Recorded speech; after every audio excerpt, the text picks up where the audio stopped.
All right. Good afternoon, everyone. Is this on? Let me see how that works. It's on. Can y'all hear me? All right. Good afternoon. Or good morning, I think. I'm excited to be here. Always look forward to the Gen Expo. And I can tell you, Dr. Bossier, I sent the Colombo information to Warren 6 months ago, your brother, so get on him. He's been a bad steward of that information. Yes, indeed. All right. So I see several familiar faces in the audience, and some of you have heard this presentation before, so at the risk of boring you, I'm going to go through it again.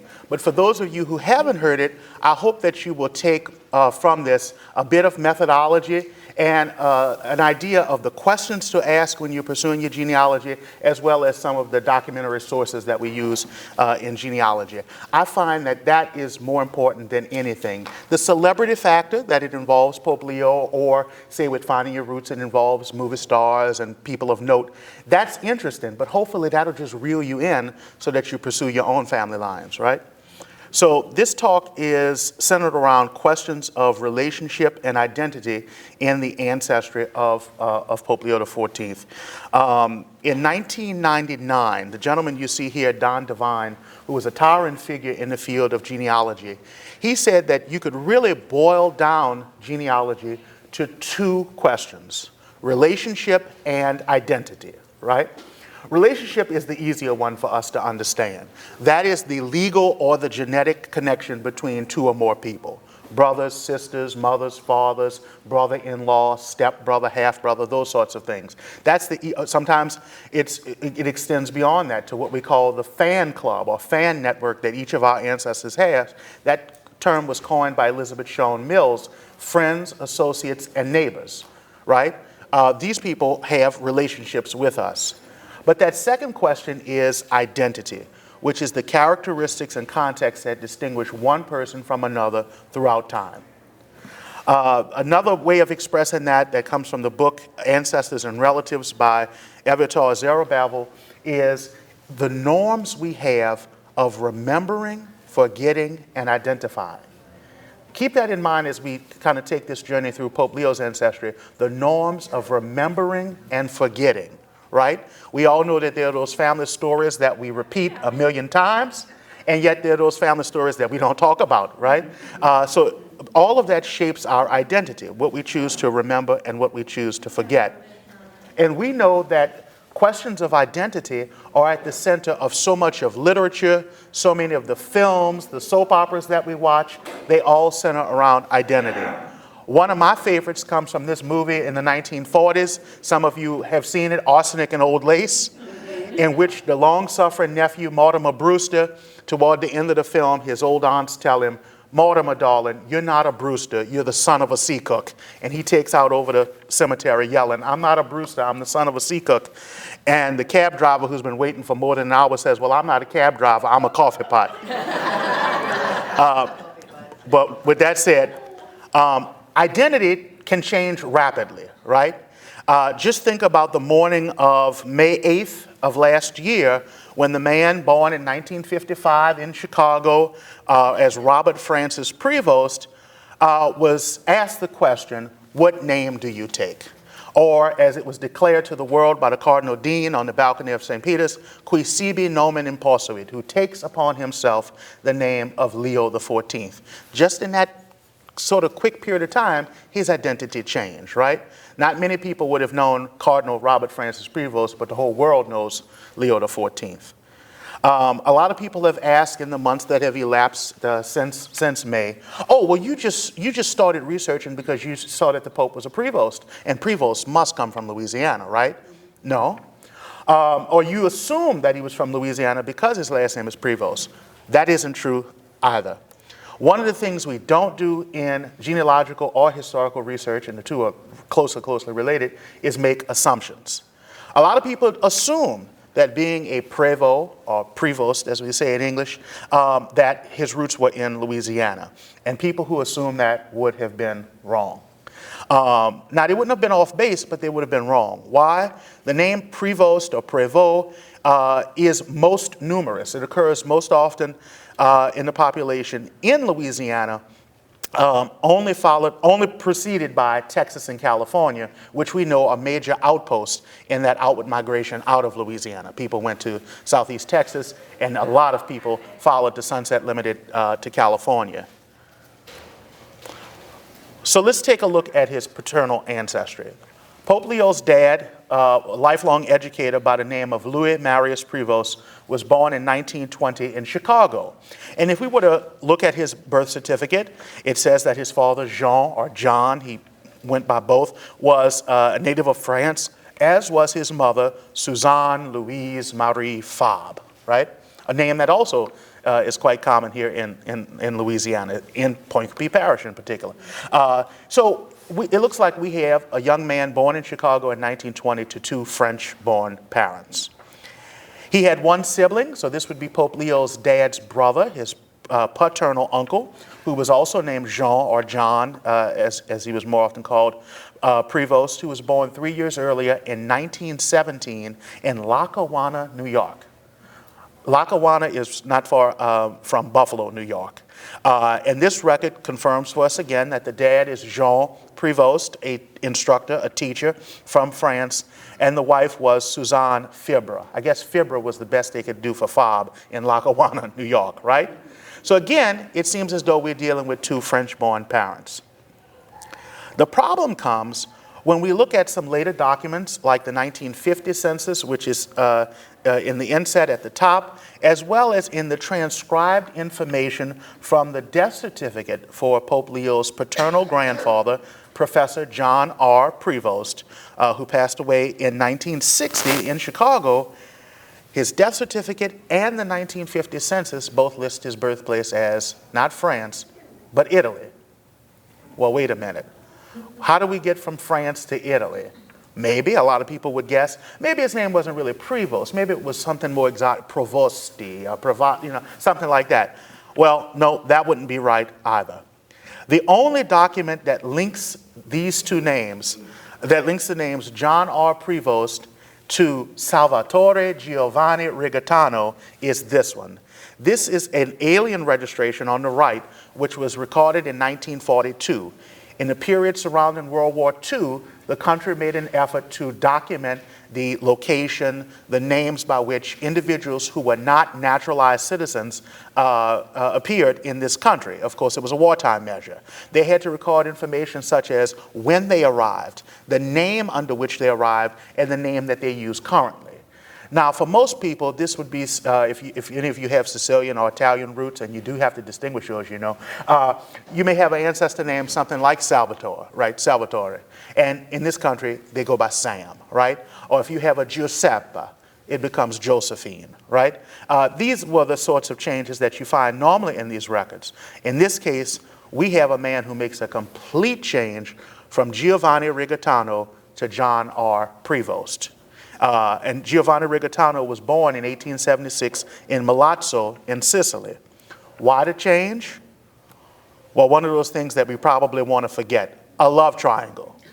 Yes, a love triangle, a three-way love scandal involving the Pope's paternal grandparents. Yes.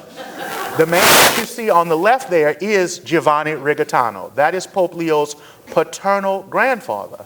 Thus, he's the father of Louis Marius Prevost, a.k.a. Rigatano, and thus the grandfather of Robert Francis Prevost, a.k.a. Rigatano. So for all those people who would have assumed Prevost, that would have been wrong. And we're not talking 1,000 years ago, a shift. We're not talking, just a little bit over 100 years ago. This family, in a matter of months, went from Rigatano to Prevost. Why? Professor Rigatano, who was then in his 40s, was married to a woman of comparable age, a lady who was a native of Iowa. They had no children, but he began a relationship with a colleague of his, a woman who was also a teacher of foreign languages, whose name is recorded in this article and in dozens of others in Illinois in the spring of 1917, not as Suzanne Louise Marie Fabre, as we saw on the birth certificates of her two boys, but as Suzanne Louise Marie Fontaine. What happened is that following this scandal being reported to the press by Professor Rigatano's wife, they disappeared. They disappeared for a few months from Chicago, went over into Canada, and crossed back over to the U.S. border in northern New York, in the Buffalo area. And they emerged not as Giovanni Rigatano and Suzanne Fontaine, but as John Prevost and Suzanne Fabre. Wow. Okay? Just that easily. Just that easily. Remember, this is an era where photographic identification, you know, headshots, either on IDs, driver's license, whatever, are not, that's not in place. Still another 20 years before we even get the passage of the Social Security Act, you know, which puts more of an emphasis on birth date and all of that for benefit purposes, obviously. So none of that exists. So it's easy for people to assume new identities, right? People have asked, why Prevost? Why did they pick that name as the family name? You'll notice that Suzanne Louise Marie Fontaine, who was born in 1894 in France, what was her mother's maiden name? It was Prevost. So the family took their surname, the surname which they still utilize, from Suzanne's mother's maiden name. So that gives you a snapshot of Pope Leo's paternal history, both of his grandparents being immigrants to this country, one born in 1876 in Milazzo, Sicily, Rigatano, and the paternal grandmother, Suzanne Fontaine, born in Le Havre in 1894. So, having, you know, sensed that this was an immigrant background, very interesting, I said, well, let's look at the mother's family on a whim. And when we do that, we arrive at these two individuals. These are Pope Leo's maternal grandparents. Joseph Noval Martinez, or Martinez, we tend to use the French inflection Martinez here in Louisiana, and Louise Baquier. And I should emphasize this family name is Baquier, no connection to the famed restaurateurs, the Baquet family, right? This couple was married here in New Orleans, over in New Orleans in 1887. Joseph was born in 1864 in Port-au-Prince, Haiti. We'll talk about that. Louise was born here in 1868. And from their childhoods all the way through the time they make that northern migration to Chicago, at some point in the latter half of 1910 or early 1911, they lived here in New Orleans. This couple were the parents of 7 girls, no sons, 6 of whom lived to adulthood. Out of the 6 girls who lived to adulthood, 4 married, the other 2 became religious sisters. One became a religious sister of Mercy, and for those of you who are Mercy alums, Mercy Academy alums, or if you went to St. Alphonsus or what have you, we are all very proud that one of the Pope's aunts was a Mercy sister. And then the other became a sister servant of the Blessed Virgin Mary. These are the 4 who married. The lady second from left is Pope Leo's mother, Mildred Agnes Martinez. Okay? All of those daughters, with the exception of Mildred, the last, were born in New Orleans. She is the only one born just a few months after they arrived in Chicago. We go back to that question of identity, right? In the 1940, 1930, and 1920 censuses in Chicago, you have the Martinez family enumerated, and you notice that one of the identifiers is that column that includes WWWW, and that stands for what? The problem is, not the problem, but the twist comes when you go back to New Orleans. This is, by the way, the Martinez family in the 1910 census at their last address here, which was an apartment in the Upper Pontalba building. So you talk about a real New Orleans connection. That's the last residence they had here in New Orleans, was an apartment in the Upper Pontalba building. But you see that in the censuses here in the South, in New Orleans, that column that lists WWW is replaced by one which lists what? Black. In that transition from New Orleans to Chicago, the Martinez family made that decision, like so many of perhaps, certainly in my family and in your families perhaps, to pass en blanc, right? To pass for white, okay? They assumed a different identity. Thus, ancestry, lineage, all of that was just not really a consideration in the Prevost household coming up. Pope Leo actually said he thought that all 4 of his grandparents were immigrants. in an earlier interview when he was still a cardinal. But he said it just wasn't a subject of conversation in their home. Perhaps we know why. On both accounts, scandal on one side and mixed race heritage on the other. And you see here the grandparents when they were young people, even in the 1870 census, the entire household on both accounts is listed as mulatto, also people of discernible mixed race. Why did they and so many other families make this decision to go elsewhere and to pass for white? I think we all know why. They lived in a world where their lives were totally circumscribed by race, right? One of the requirements that was placed upon them is to register, to actually go to the mayor's office in City Hall, which was then Gallia Hall, pay 50 cents each to register Pope Leo's maternal great-grandparents, Jacques and Marie Rosa Martinez, and their children as free persons legally entitled to remain in this state. This was a requirement that the state legislature adopted in 1830.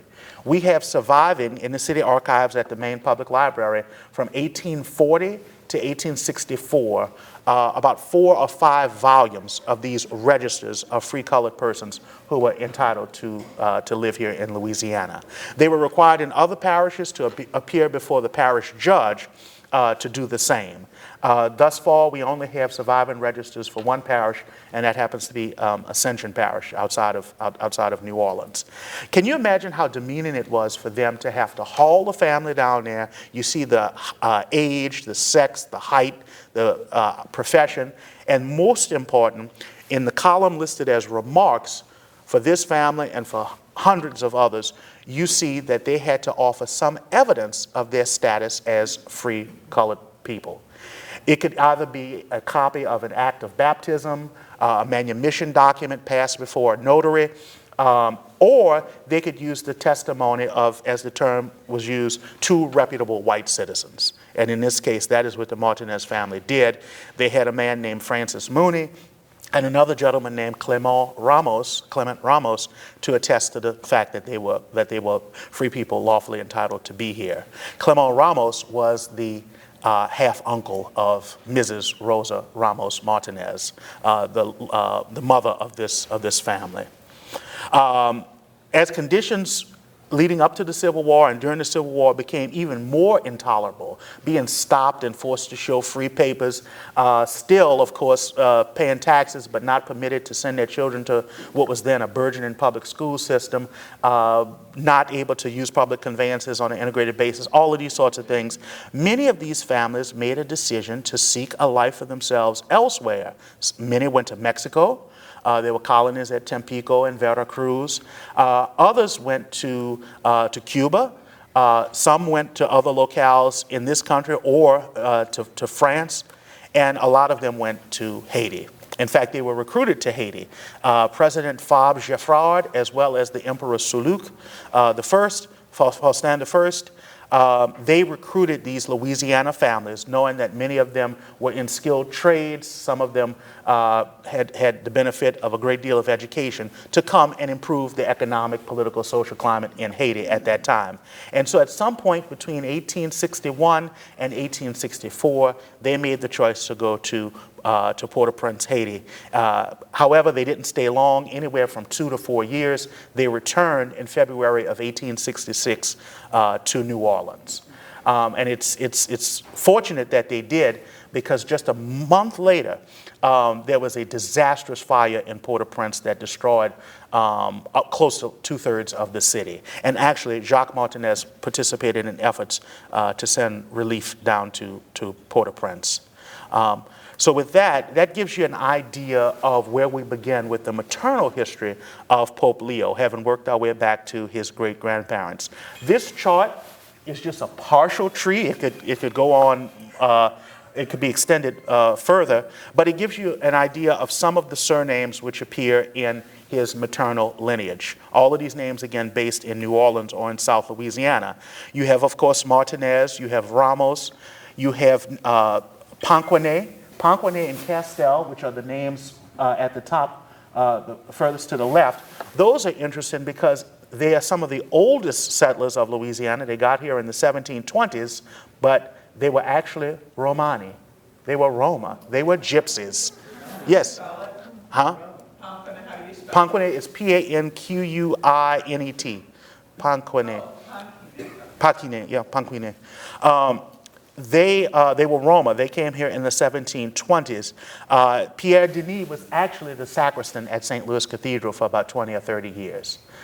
His wife was buried at the foot of the Blessed Mother's altar in the cathedral at that time. So again, strong New Orleans connections. This means we got to get him to the cathedral, right? And we will at some point.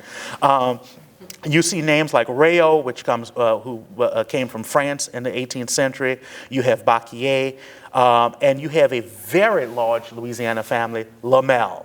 Any of you who have ties to, say, as they like to say, Imperial St. Landry Parish with the Lamel family, all of the Lamels are cousins to Pope Leo, and they are well aware of it. They called an extraordinary session of their family reunion, family association, just to celebrate this out in Opelousas.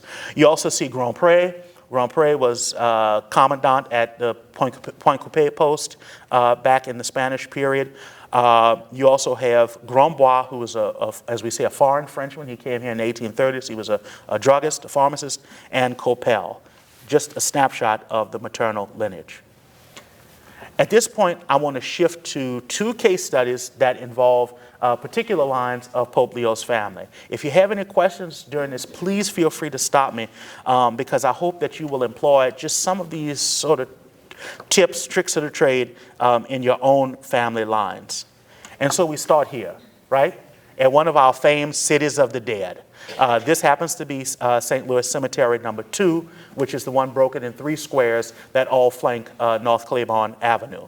And we know that because land is at a premium, not only are people buried in family tombs or society tombs, the larger ones that accommodate multiple individuals, but we know that even the borders of the cemetery are burial space, right? Our famed wall vaults, our oven vaults. And in one of those oven vaults or wall vaults is buried Pope Leo's maternal great-grandfather, Jacques Martinez, who died in 1891.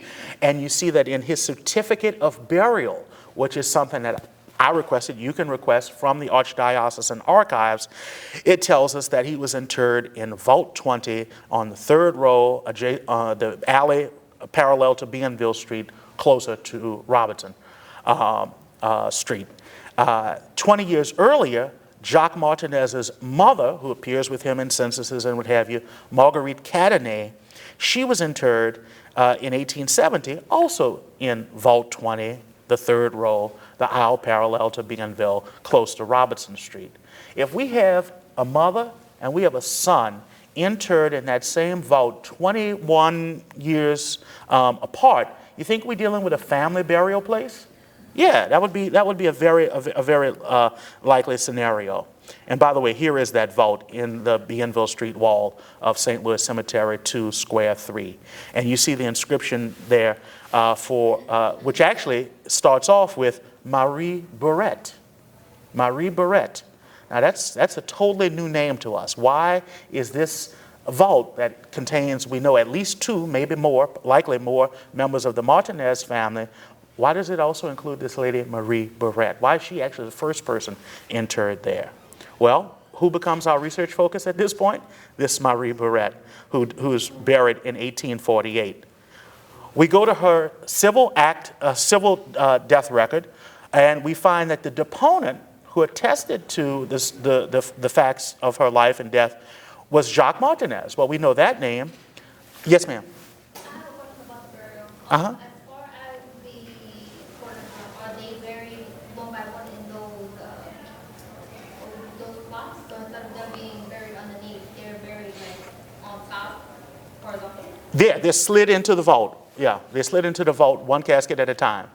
Yep, and so when the most recent occupant is removed, they dispose of the casket, they drop what's left of them in what they call a caveau, which is sort of a space that's set aside for that, and they slide the new casket in. I've seen those things that I'm seeing now. I've seen, burials on the ground. Absolutely. Above ground burial, yeah, we have methods for that here.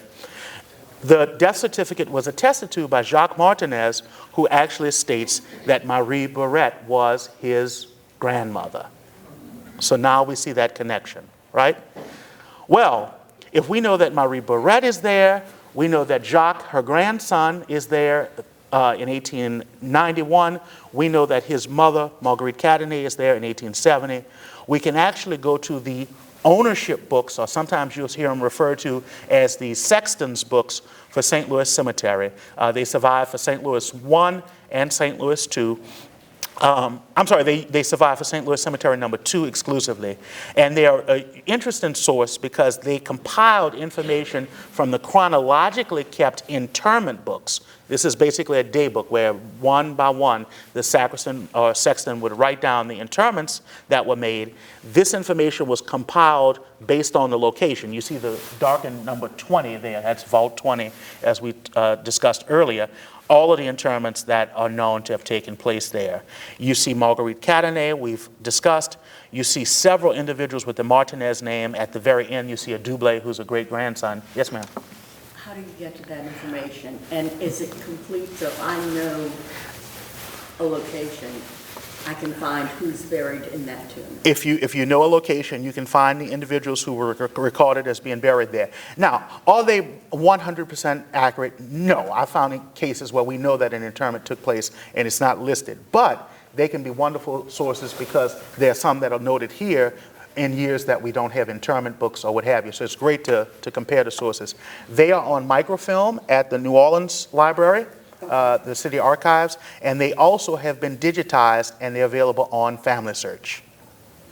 Yes? John, you said this is only for St. Louis number 2? St. Louis number 2 has the ownership books, which are these, you know, they're usually about 3 or 4 on a page.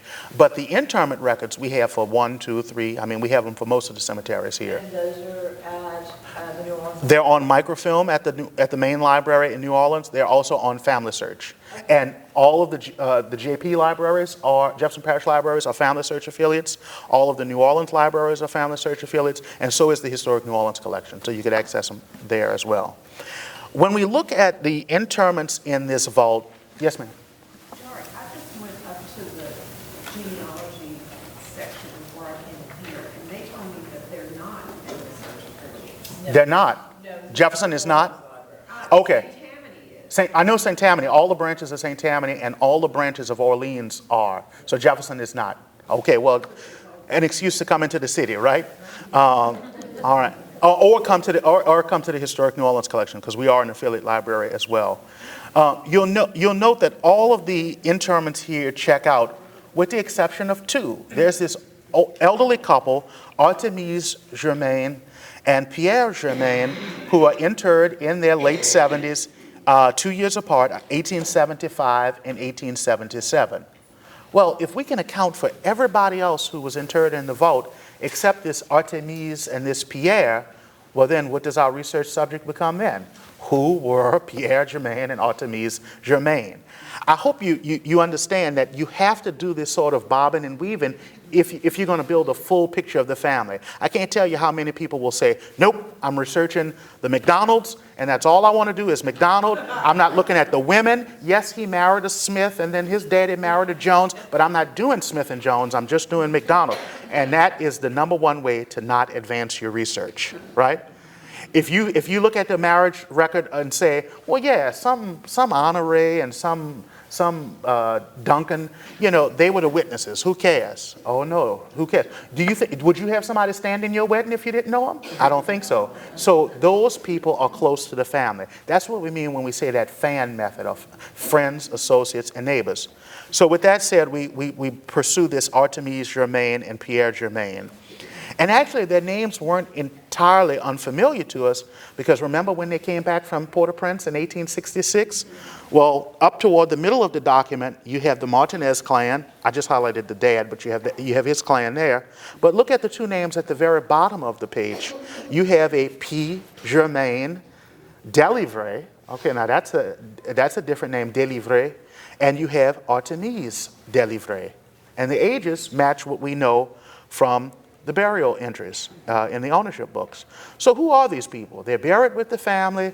They make their way back from Haiti with the family.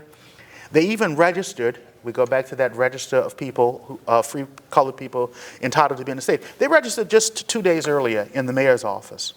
But Pierre Germain, who is alias Delivre, and aliases are people who utilize 2 or more names, be it 4 names or surnames, very common.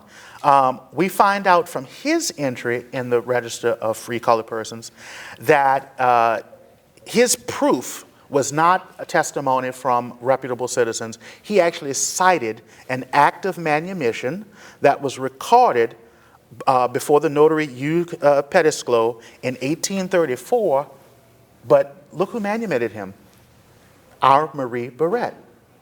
So Marie Barrette, the grandmother of our Jacques Martinez, manumitted this guy, Pierre Germain, alias Delivre, back in 1834. So his association with this family dates back at least to 1834 when he was manumitted by Marie, the sort of matriarchal figure. So we want to pull that act of manumission, right?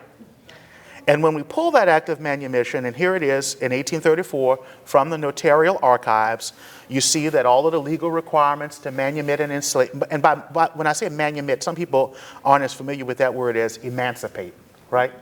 But historians, genealogists, we get all tied up. We say emancipation should be used to refer to large-scale freeing of people, right? So Lincoln signed an Emancipation Proclamation. They emancipated the enslaved people in the British colonies in 1838, but we say manumission for one or a small group of people, just technical thing.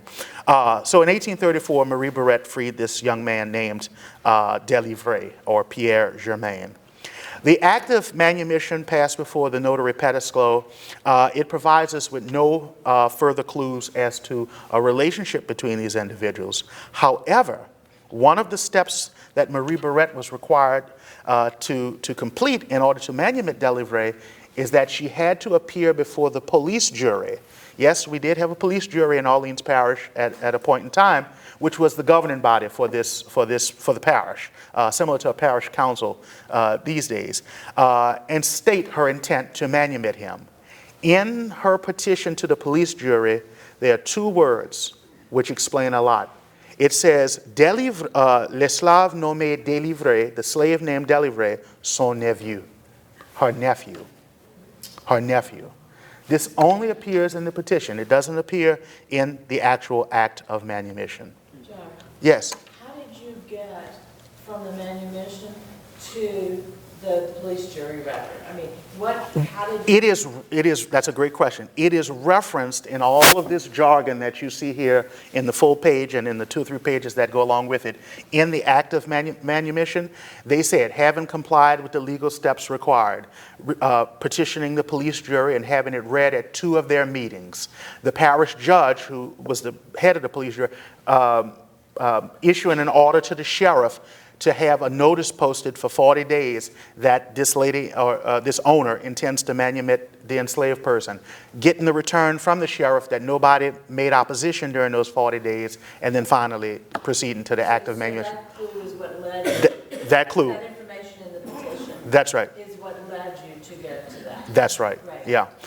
That's right. And normally when you look at one of these manumission acts in the ledgers, the big thick-bound ledgers of these notaries, you will see the act, and following it you see what we call the attachment. So you will usually see a transcript of the police jury minutes. You'll see sometimes, if it survives, the actual legal notice that was posted in French and English advertising the fact that this individual was to be freed.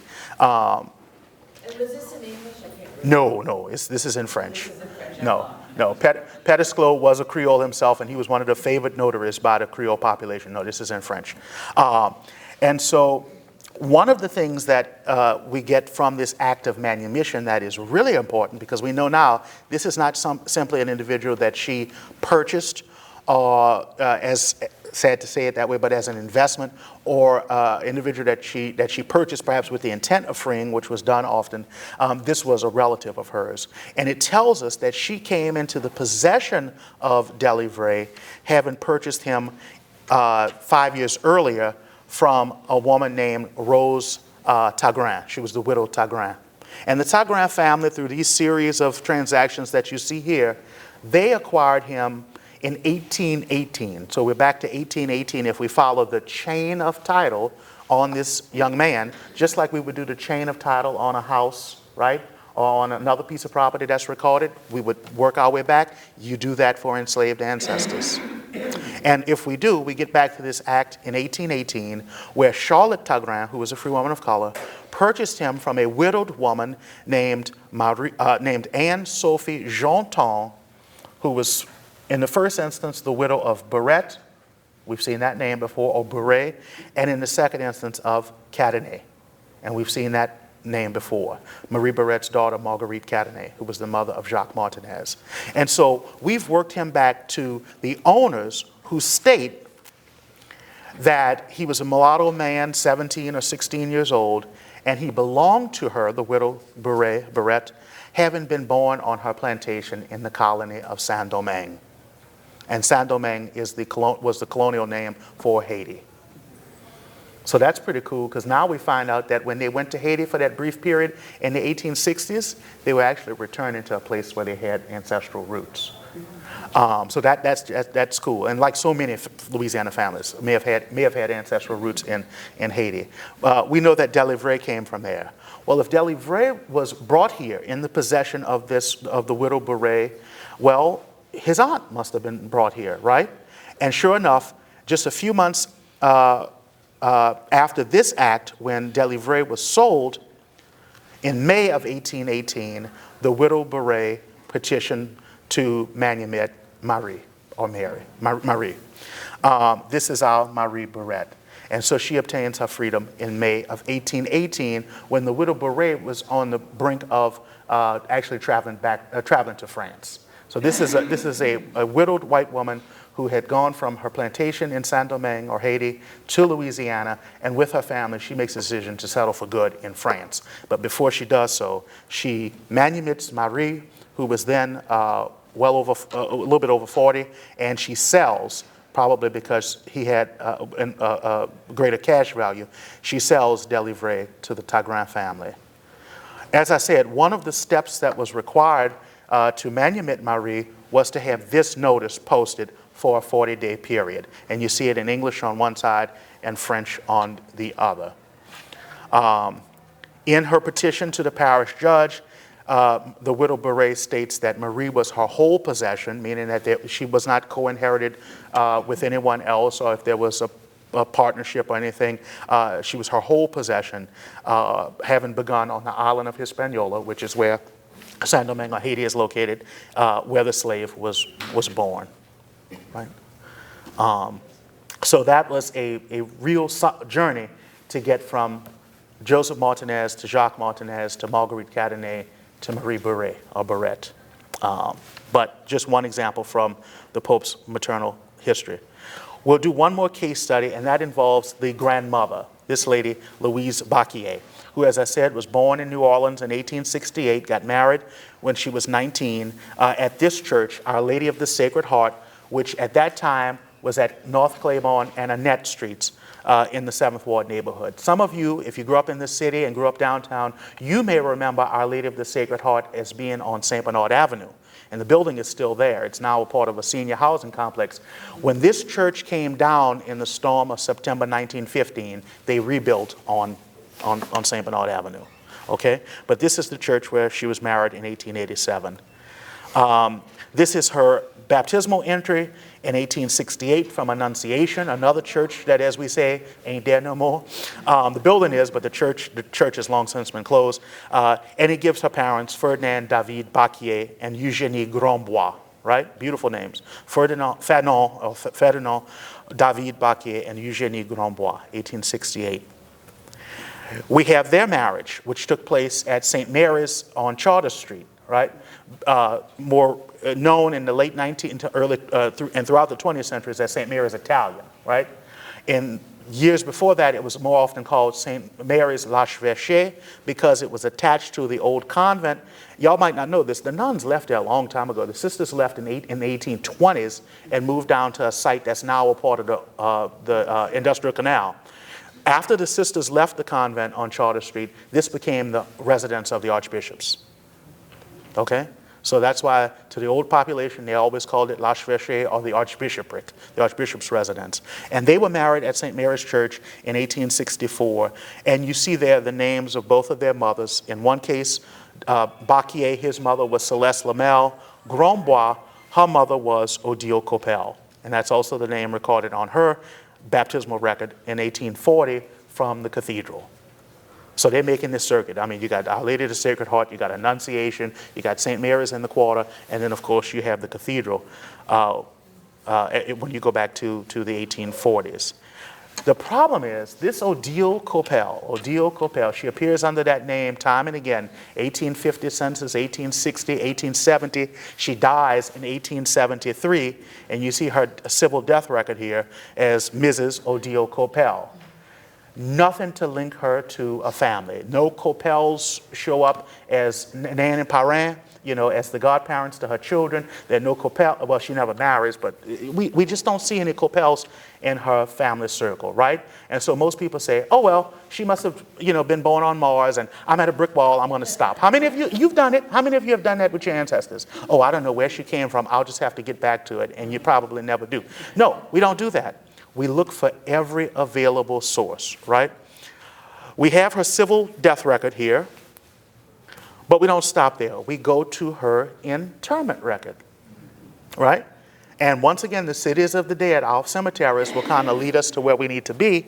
In her entry in the interment records in 1873, it states that she's in tomb number 19 in the aisle parallel to Robertson Street in square 3 of St. Louis Cemetery number 2. And we see that the names that are already inscribed there, or the principal name that's on that tomb, is that of Fletcher. Henry Fletcher. Well, who in the world is Henry Fletcher? How does Henry Fletcher end up with Odile Coppel being buried in his tomb? And by the way, the tomb is number 19 on the second shaded aisle from the left there. Well, we have to go to the succession for Henry Fletcher. Yes, we're pursuing the succession of a man in which our Odile Coppel is buried. That's the level of extensive research we have to do. And in it, we hit pay dirt. Because the petition to open that succession in 1854 was filed by a number of people, Celestin Beham, Lazare Beham, Pierre Beham, Adelaide Beham, Aspasie Beham, Katish Beham, Eugène Coppel, Odile Coppel, and Davila Pesson. Oh, wait a minute. Our Odile is one of the people that petitions to open this Fletcher's succession. Well, why? In the record, and this is directly taken from the record, the first 6 petitioners were the children of the late Modeste Baptiste, whose sister, the late Marie-Joseph Baptiste, was the mother of Fletcher.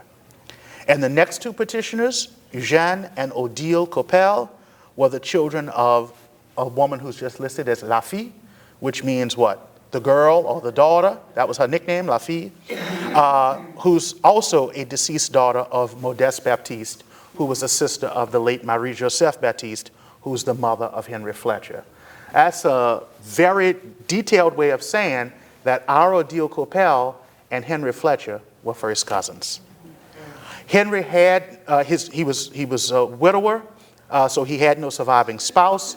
He had no legitimate child. He did have a natural child, an illegitimate child, who attempted to come in on the succession, but under the law, these people being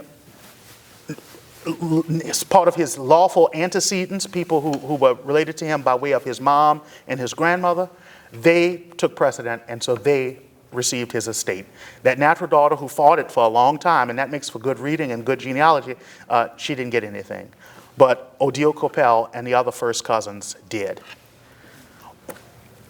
You notice that they were all, that Odile and her family, they were all children of Modeste Baptiste, who also appears in records as Modeste Maxon, and we'll talk about that in a minute. There's the Pesu child, who's the last. There's the 6 Baham kids that you see there. And then that first child who's named, or who was baptized in Spanish, Maria de la Concepcion, that is our La Fille. That is the mother of Odile Coppel, right? And if you ever wonder why she was baptized Maria de la Concepcion, when was she born? After Spanish. The 8th of December, the feast of Immaculate Conception, right. Why do these 2 daughters, who are the mothers of these children, Modeste Baptiste and Marie-Joseph Baptiste, why are they also Modeste Maxon and Marie-Joseph Maxon? Why do they use these 2 different surnames? Well, it's because their dad was a man named Baptiste Maxon, right? Baptiste Maxon. They take his forename as their surname sometimes. They take the surname that he uses as their surname sometimes. This is very common. I don't know if this will be new information for any of you or most of you. My last name, Honora. Honora is a given name. It comes from if you go back up the line, a patrilineal ancestor of mine was an enslaved man named Honora, and his kids used that as their surname. If you ever notice in South Louisiana, we have lots of Jacques and lots of Baptistes and lots of Pierres and lots of Jean-Pierres and Jean-Louis and all of these names. These are all forenames. These are all first names that have been adopted as last names. Does that make sense? Yeah. All right. So Baptiste Maxon makes his will in 1808. And in that will, it says this, that Baptiste Maxon, a free man of color who was then in his 60s, he had obtained his freedom from the late Gilbert Saint-Maxon. The saint is not included here, but he's Gilbert Saint-Maxon, who's a well-known colonist. And so hence we get the origin of his surname, Maxon, to whom he had been a slave. He had never been married, but he had 2 natural children, our Modeste and Marie-Joseph, who were the daughters of the Negress libre, the free negress Marie-Thérèse Maxon. And in the 1780s, after first having obtained his freedom, Baptiste was able to buy first his 2 daughters and then lastly his partner, Marie-Thérèse. Why the daughters first? The daughters were coming upon childbearing age. And remember, slavery, you are property, it follows the condition of the mother. If they had birthed children into the state of slavery, that was additional individuals that you had to purchase out of enslavement. So he frees himself, then he purchases his 2 daughters, and then their mother in the 1780s. But this man, who's born somewhere in the 1740s as an enslaved person, is the 5th great-grandfather of Pope Leo, just like Marie was his 4th great-grandmother. And when you think about them having been born into the state of enslavement as property, it reminds me of the scripture about the stone that the builders rejected. It becomes what? The cornerstone. And now, who is the rock that the church rests upon? The successor of Peter, which is Leo. Thank you so much.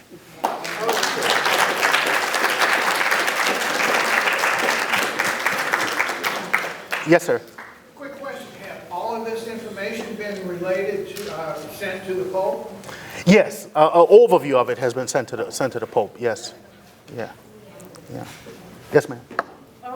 So, where would you? I understand where you would get the cemetery records from, but where would you go to get the register of free copy from?